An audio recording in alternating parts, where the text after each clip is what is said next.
ನೀವು ಜೈಲಲ್ಲೇ ಇಟ್ಟರೆ ಅವರೇನು ಕ್ರಿಮಿನಲ್ ಆಕ್ಟ್ ಅಲ್ಲ ಮಾಡಿದ್ದು, ಹೋರಾಟ ಮಾಡ್ತಕ್ಕಂಥದ್ದು ಅವರ ಹಕ್ಕು.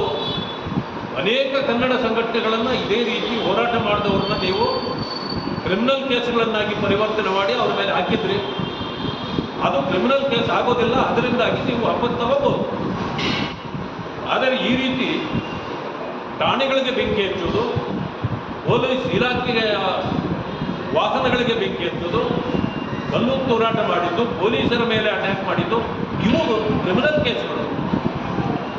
ಇದಕ್ಕೆ ಅದು ಬೀದರ್ದೇ ಆಗಿರ್ಬೋದು, ಬೆಂಗಳೂರದೇ ಆಗಿರ್ಬೋದು, ಯಾವುದೇ ಆಗಿರ್ಬೋದು, ಇವುಗಳನ್ನು ತೆಗೆದುಕೊಂಡಿರ್ತಕ್ಕಂಥದ್ದು ಇದು ಒಂದು ರೀತಿಯ ಓಲೈಕೆ ರಾಜಕಾರಣ.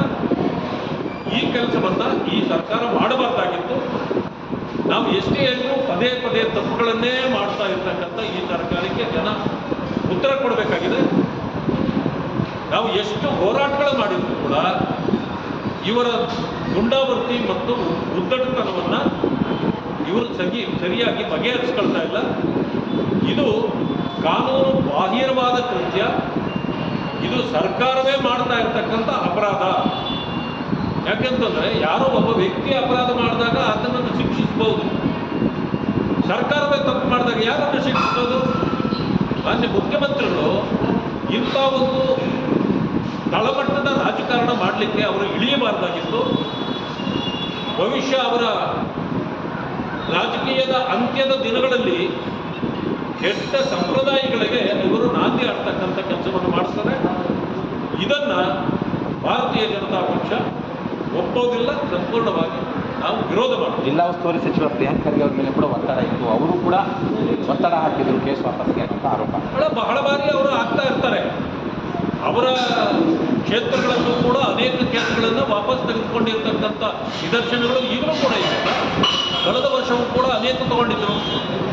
ಆವತ್ತಾಕೆ ಇವೆಲ್ಲವೂ ನೆನಪಿಗೆ ಬರಲಿಲ್ಲ ಅಂದರೆ ವರ್ಷಕ್ಕೆ ಇಷ್ಟಿಷ್ಟು ತಗೊಂಡು ಹೋಗಬೇಕು, ಯಾರೂ ಕೇಳೋದಿಲ್ಲ ಅನ್ನೋ ಉದ್ದೇಶವ. ಈ ಕಾರಣದಿಂದ ಈ ಸರ್ಕಾರ ಕ್ರಿಮಿನಲ್ ಕೇಸ್ಗಳನ್ನು ತಗೊಳ್ಳೋ ಅಧಿಕಾರ ಇವ್ರಿಗಿಲ್ಲ, ತಗೋಬಾರ್ದಾಗಿತ್ತು.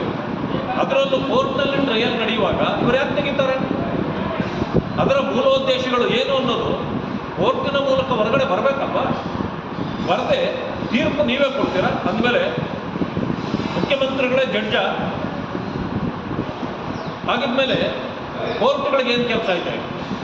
ಅವ್ರ ಕೆಲಸವನ್ನು ನೀವೇ ಮಾಡೋದಾದರೆ ಕೋರ್ಟ್ಗಳಿಗೆ ಸ್ವತಂತ್ರ ಇಲ್ಲ ಅಂತ ಆಯ್ತಾ? ಅಲ್ಲಿಗೆ ಈ ಸರ್ಕಾರದ ಈ ದುಂಡಾವರ್ತಿ ನಡೆಯನ್ನು ತಕ್ಷಣ ಅವರು ಕೈ ಬಿಡಬೇಕು. ಈ ಕೇಸ್ಗಳನ್ನು ಯಾವುದೇ ಕಾರಣಕ್ಕೂ ವಾಪಸ್ ತೆಗೆದುಕೊಳ್ಬಾರ್ದು ಅಂತೇಳಿ ನಾನು ಮನವಿ ಮಾಡ್ತೇನೆ. ಒಂದು ಸಮಯ ಇದು ಮಾಡಿದಾಗ ನಾವು ಹೋರಾಟವೂ ಮಾಡ್ತೇವೆ. ಮುಂದಿನ ದಿನಗಳಲ್ಲಿ ಈ ಕೇಸ್ಗಳನ್ನು ನಮ್ಮ ಸರ್ಕಾರ ಬಂದ ಮೇಲೆ ಇವುಗಳನ್ನು ಮತ್ತೆ ಎತ್ಕೊಳ್ಬೇಕಾಗತ್ತೆ ಅಂತಕ್ಕಂಥ ಎಚ್ಚರಿಕೆಯನ್ನು ಅವರಿಗೆ ಕೊಡಲಿಕ್ಕೆ ಬಯಸ್ತೇನೆ.